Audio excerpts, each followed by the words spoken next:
हमको ये डर सताता रहता है कि अभी हम जा रहे हैं बाहर, तो आश्रम में रहने वाले लोगों की ऊर्जा, उनका आत्मविश्वास थोड़ा कम हो जाए। अरे भैया प्रशांत जी तो वहाँ गए, अब यहाँ तो हम लोग बैठ के क्या कर रहे हैं। तो हमने एक अपने साथियों के लिए लक्ष्य निर्धारित किया था कि भाई अब यहाँ से निकल रहे हैं, आते जाते रहेंगे, तो कम से कम अगर 500 साथी साथ में रहें तो वो एक दूसरे की हिम्मत, एक दूसरे का हौसला, एक दूसरे का आत्मविश्वास बनकर इस पूरे व्यवस्था को जागृत रखेंगे। तो 2-3 दिन पहले मैंने पूछा, भैया आश्रम में नंबर अभी कितना है? ये हम लोगों ने अनुभव देखा है पदयात्रा में कि जब नंबर कम हो जाता है तो हिम्मत जवाब देने लगती है। ऐसा लोगों को लगता है कि अरे बहुत बड़े ज्ञानी हैं, बहुत बड़े होशियार हैं, रणनीतिकार हैं। हर दिन सुबह उठ के जब आप सुबह आँख खोलते हैं तो अपने आप को खींच कर निकालना पड़ता है बेड से कि नहीं भैया इसको करना ही है। हर दिन सुबह ऐसा लगता है कि भैया क्या ही कर रहे हैं, हो पाएगा कि नहीं हो पाएगा। तो जब समूह में लड़के होते हैं, जिसको बोलचाल की भाषा में हम लोग भीड़ कहते हैं, जब भीड़ दिखती है, लोगों की संख्या दिखती है, आप अकेले नहीं होते हैं, तो हिम्मत बढ़ने में, आत्मविश्वास को बनाए रखने में मदद मिलती है। इसीलिए मैंने पूछा, भाई आश्रम में कितने लोग रहते हैं? तो बताया गया कि आजकल 400 के आसपास आश्रम में लोग रहते हैं। अभी भी हमारी जो सोच है उससे संख्या बहुत कम है, लेकिन मुझे लगता है कि उस दिशा में हम लोग बढ़ रहे हैं। जब 30-40 साथियों के साथ रहकर हिम्मत नहीं टूटा, तो 400 साथियों के साथ रहकर तो हिम्मत और बढ़ेगा ही। एक बार आप सबका धन्यवाद कि आप लोग यहाँ आए हैं। कोई लंबा चौड़ा भाषण नहीं देना है, मैं आपको एक सुझाव देना चाहता हूँ कि आश्रम की व्यवस्था में, चूँकि हर आदमी व्यस्त है, कोई ट्रेनिंग लेने आया है, कोई ट्रेनिंग दे रहा है, कोई खाना खिला रहा है, कोई बाथरूम का व्यवस्था देख रहा है। कई बार आदमी को लगता नहीं है सृजन जो है यह सबसे कठिन काम। किसी चीज का निर्माण, गांव देहात में आदमी कहता है 2 ईंटा जोड़ना बहुत कठिन काम। बाबूजी खेत खरीद के गए हैं, बांट के झगड़ा करने में कोई दिक्कत नहीं है, लेकिन एक धूर मिट्टी खरीदने में पसीना निकलता है। आप देखिए यहाँ 300-400-500 लोगों की व्यवस्था को चलाने के लिए कितने लोग लगे हुए हैं। अगर पूरे बिहार में 50 लाख लोगों को का जीवन सुधारना है, तो कितने साथी इधर से उठकर इधर आएंगे, तब हम लोग अपने भाइयों का, मित्रों का बनाकर जीवन सुधार पाएंगे। कितने लोग लगे हुए हैं? 1 घंटा से परिचय ही हो रहा है, 1 घंटा से परिचय हो रहा है, अभी भी कई साथियों का परिचय नहीं हुआ। इतने लोग लगे हुए हैं तो 200, 300, 500 आदमी को अब प्रशिक्षण हो रहा है। तो जब हम लोग कहते हैं कि 1 लाख आदमी, 1 लाख लड़के, 1 लाख युवा, 1 लाख बिहार के लोग जिनको समाज सुधार मित्र बनाया जाएगा, तो कई आदमी को लगता है भाई इसका क्या, 1 लाख आदमी का क्या जरूरत है? 1 लाख आदमी अगर प्रशिक्षित हो जाए, संजीत बन जाए, विकसित बन जाए, अभिषेक बन जाए, तब जाकर कहीं बिहार की दुर्दशा सुधरनी शुरू होगी। कोई विधायक बन जाए, कोई मंत्री बन जाए, कोई योजना लगाने से बिहार सुधरने वाला नहीं है। इतना गर्त में हम लोग चले गए हैं, दुनिया कहां से कहां चली गई। हम लोग अभी जी रहे हैं 1960-70 में। तो हम हमेशा कहते हैं कि जिस बिहार को देश के सभी दल और नेताओं ने न सुधर पाने वाला मानकर छोड़ दिया है, उसको सुधारने का जिम्मा सिर्फ और सिर्फ बिहार के लड़कों का है, आपका है, हमारा है, दूसरा कोई इसको नहीं सुधारेगा। आप लोग देखते होंगे अफगानिस्तान देश का नाम सुने हैं? हाँ सर। आज से 30-40 साल पहले वहां सोवियत रूस तब था, वो लोग आए उस पर कब्जा करके कि हम लोग इस देश को बढ़िया बना देंगे। वहां का आदमी ऐसा है कि वो लड़ते उनको सोवियत रूस को मार के भगा दिया वहां से, लेकिन माना नहीं। फिर 20 वर्ष आपस में लड़ता रहा। फिर अमेरिका वाले लोग आए, कहा रशिया नहीं सुधार सका, हम लोग सुधार देंगे, हम लोग पास बहुत रुपया। अमेरिका वहां 10-15 साल तक रहा। अमेरिका के साथ कई साथी देश के लोग, वहां के संसाधन, वहां के एक्सपर्ट, विद्वान, यूनाइटेड नेशन सब लोग गया अफगानिस्तान कि हम लोग इन लोग को पढ़ाना सिखा देंगे, ये लोग को लड़ाई बंद कर देंगे, ये लोग को जीना सिखा देंगे, ये लोग को मॉडर्नाइज कर देंगे, विकसित कर देंगे। अब सब होने के बाद एक समय आया जब कहा भैया तुम लोग को प्रणाम कर रहे हैं, हम लोग जा रहे हैं, जो करना है करो। अब वो फिर तालिबाने वाला चला है। तो भैया बिहार में वही दशा है बिहार का। हम लोग बच्चे थे 1989 के इलेक्शन में, हमको लगता है कि हम 8वीं क्लास में पढ़ते थे, तो पहली बार हमने विशेष राज्य का दर्जा और पैकेज की बात यही गांधी मैदान में राजीव गांधी तब प्रधानमंत्री थे उनसे सुना। उनसे मतलब रैली में सुनने नहीं गए थे, पेपर ओपर में पढ़े होंगे। तो राजीव गांधी ने कहा उस समय, आप जाके देखिएगा लाइब्रेरी में छपा होगा, अभी भी कहीं पेपर होगा, कि मैं बिहार को सुधार दूंगा अगर हम प्रधानमंत्री बने तो बिहार को 50,000 करोड़ रुपया का पैकेज दिया जाएगा। ये कहा गया 1989 में, 1989, 11 साल उधर और 25 साल इधर, करीब करीब 36 साल हो गया। फिर बीपी सिंह आए, जनता दल ये सब बना, हम लोग बिहार को सामाजिक न्याय से सुधार देंगे।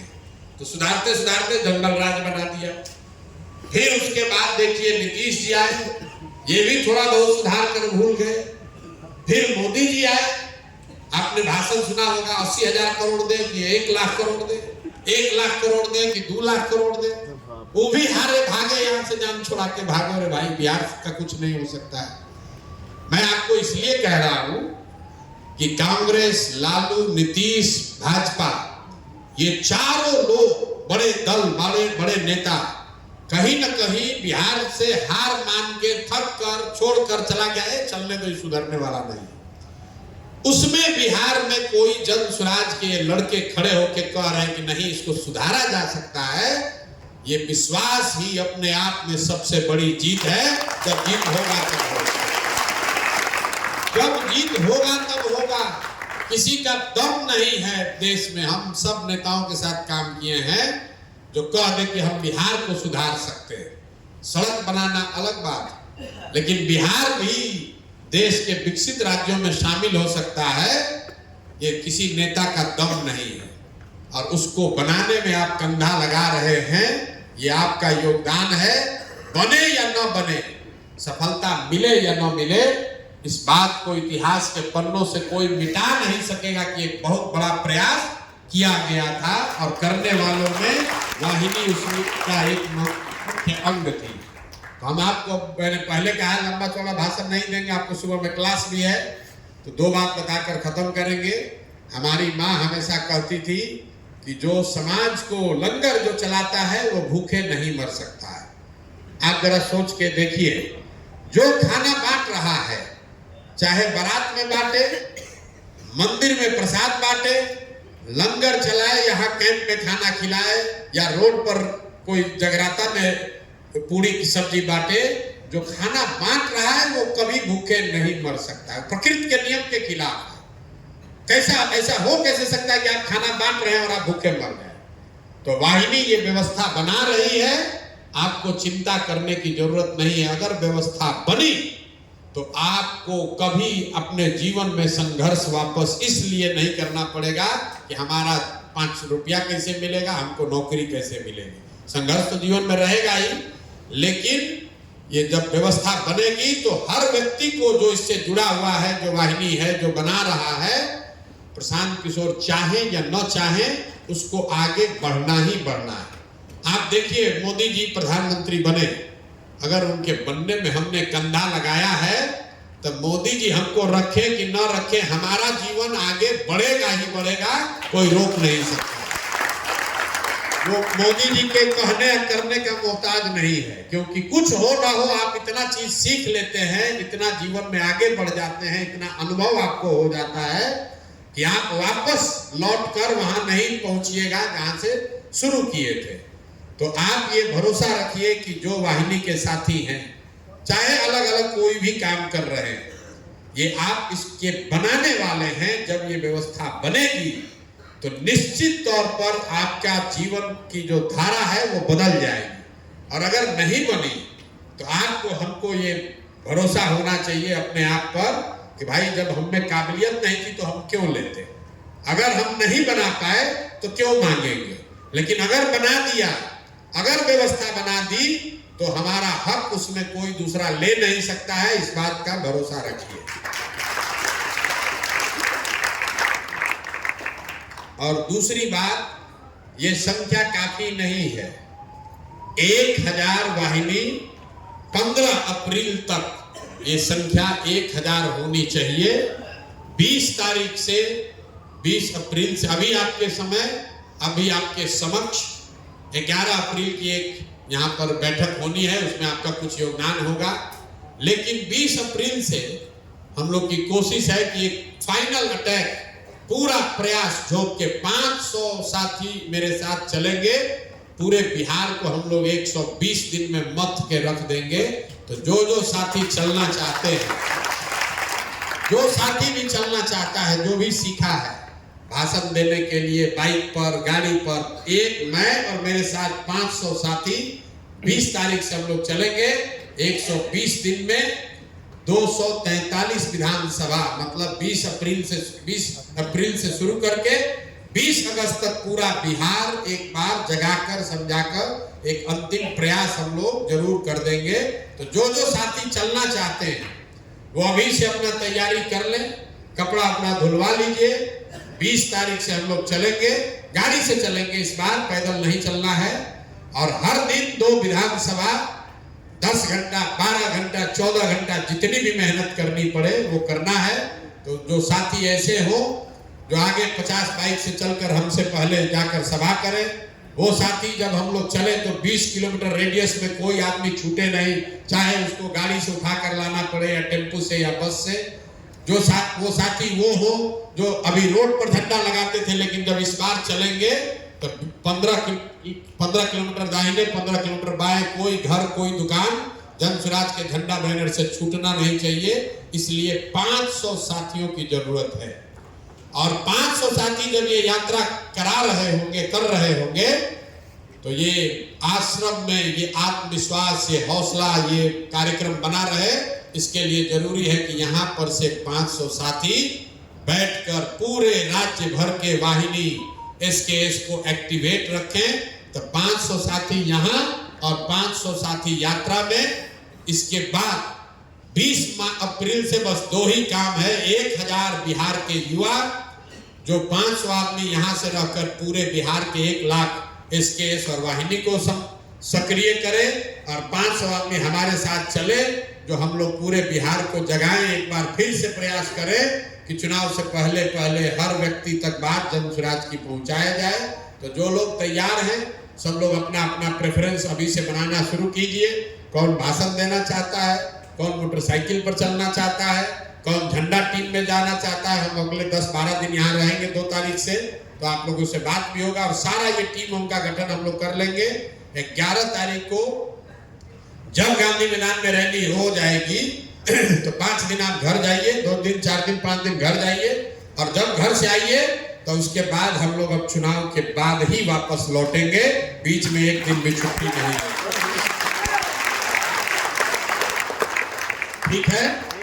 ठीक है ना भाई? 4 महीना तो एकदम हम लोग कमर कस के, बिना बीमार पड़े, बिना छुट्टी लिए, और ये ऐसा बढ़िया महीना भी है कि अप्रैल से लेकर दशहरा तक कोई पर्व त्योहार भी नहीं है।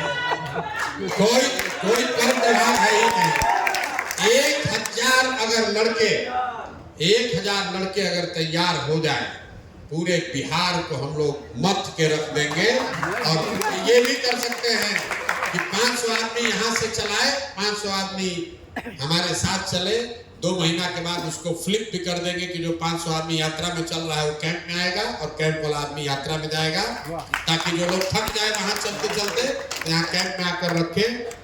अभी इस कैंप के लिए सारा स्टेट इंटेलिजेंस, सेंट्रल इंटेलिजेंस रोज आता है यहाँ, रोज बनाता है कितना लड़का रह रहा है, क्या हो रहा है बिहार में, क्या भूचाल आ रहा है, कितना लोग ट्रेनिंग ले रहा है, ट्रेनिंग में क्या कह रहा है।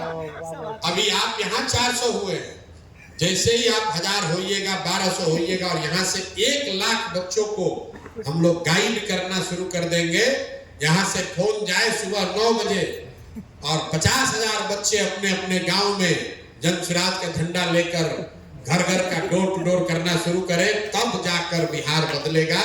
इतना संकल्प और इतना बढ़िया व्यवस्था और बिल्कुल इसको किया जा सकता है। जय बिहार वाला नारा बहुत देख रहे हैं, घर घर बढ़ गया, बड़ा है कि नहीं बड़ा? जहाँ जाते हैं जन स्वराज से पहले जय बिहार चल रहा है, इसको एकदम दबा कर करना है। बिहार में भारत माता की जय, जय हिंद, सबसे पहले आजकल जय बिहार हो रहा है। सरकार जब बनेगी तब बनेगी, जब बिहार सुधरेगा तब सुधरेगा, लेकिन पहली बार बिहार के गली गली, घर घर, गांव गांव में लोग कह रहा है जय बिहार, जय बिहार, जय बिहार। कोई नहीं कहता। ये आपकी ताकत है। राजनीति सिर्फ चुनाव और एमएलए एमपी बनने का नहीं है, ये भी राजनीति है। बिहार के बच्चों का भविष्य, बिहार में हजारों बच्चों का भविष्य बदलना भी राजनीति है। बिहार में जय बिहार का नारा लगवाना भी राजनीति है।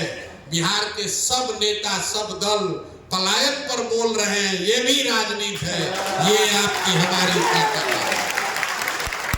लालू जी भी पलायन बोल रहे हैं, कांग्रेस वाले भी पलायन बोल रहे हैं। कोई माई बहन योजना लाया है, न तो पहले एक योजना था जात पात योजना, अब जन स्वराज आया है तो माई बहन योजना कह रहा है। पहले बिहार में एक योजना था, हिंदू मुस्लिम योजना, न तो जात पात योजना, जात योजना, न तो भात योजना, उत्सव योजना, बहुत नया योजना लेकर आ रहे हैं। ये राजनीति के में विकल्प की ताकत है, ये जन स्वराज की ताकत है, ये आपकी ताकत है। अब संकल्प लीजिए, घर घर से, गांव गांव में 5 आदमी को, 10 आदमी को, अपने साथी लड़कों को जोड़िए। अभी समय है, 1 महीना में जिसको भी जानते हैं ये लड़का कारगर हो सकता है, उसको लाइए, इस व्यवस्था का हिस्सा बनाइए। 1-1.5 हजार लड़कों ने भी अगर संकल्प ले लिया तो लाखों लोगों का बिहार में जीवन बदल सकता है। इसी संकल्प के साथ इसको शुरू किया गया है और इसको बिना आपके सहयोग के पूरा नहीं किया जा सकता है। हम मजाक में कभी कभी कहते हैं, जो वाहिनी है ये शंकर की बारात है, ये नेताओं का संगठन नहीं है, ये शंकर की बारात है। कोई पढ़ा लिखा है, कोई बिल्कुल अनपढ़ है, कोई कपड़ा बहुत बढ़िया सलीके से पहनता है जिसको, और कोई ऐसा भी है जिसको कपड़ा पहनने से मतलब नहीं। लेकिन ये धुनी लोग हैं, एक बार धुन सवार हो गया तो जहां जाएगा वहां पर कर ही आएगा।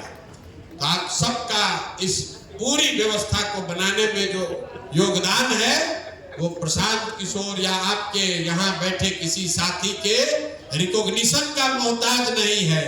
आप इतिहास बना रहे हैं और ये आप भरोसा रखिए कि उस इतिहास को बनाने वालों में, जब आजादी की लड़ाई में लोग भगत सिंह का नाम ले रहा है, गांधी का नाम ले रहा है, तो कई ऐसे लोग जिनका नाम लोग नहीं लेते वो भी कहते हैं कि आजादी की लड़ाई में सैकड़ों, हजारों लोगों ने कुर्बानी दी है। तो ये हजारों लोगों के प्रयास, परिश्रम, आपके श्रम, आपके खून पसीने से ही इसको बनाया जा सकता है। एक प्रशांत किशोर इसको नहीं कर सकते हैं। 1000 लड़के, हजारों लड़के जब लगेंगे तब बात बनेगी। एक अंतिम आग्रह, आप लोग हफ्ते में 1 दिन ही सही, लेकिन पूरा आश्रम एक बार जरूर बैठिए, ताकि समूह की ताकत आपको जब भी आपका मन लगे, अरे भैया क्या कर रहे हैं यहाँ गंगा जी के किनारे बैठ के, इतना लूक में, धूप में, धूल में, मच्छर में, तो जब आप साथ में बैठते हैं तो आपको लगता है कि नहीं, ये सही काम कर रहे हैं, कुछ सही करने के लिए जुटे हैं। 6 महीना की बात है, अपना हिम्मत अभी बना कर रखेंगे, बिना किए बगैर इसको मानेंगे नहीं। तो हफ्ते में 1 दिन ही सही जरूर हम लोग आश्रम की बैठक होनी चाहिए। बाइक टीम की नहीं, डिजिटल टीम की नहीं, एसकेएस की नहीं, आश्रम के सारे साथियों की बैठक हफ्ते में 1 दिन जरूर आप लोग की होनी चाहिए, ताकि एक दूसरे का परिचय हो सके। और सिर्फ मन से ही नहीं, जो साथी इस साइड भी बैठे हैं, 2 घंटा उस दिन सब काम रोक के एक दूसरे से परिचय, एक दूसरे का अनुभव, एक दूसरे का सुझाव वो जरूर हम लोग को साझा करना चाहिए। उससे ताकत बढ़ेगी, समूह की हिम्मत बढ़ेगी और इस काम को करने का जज्बा जो है वो और मजबूत होगा। बहुत बहुत धन्यवाद। खाना खाइए, मजा लीजिए।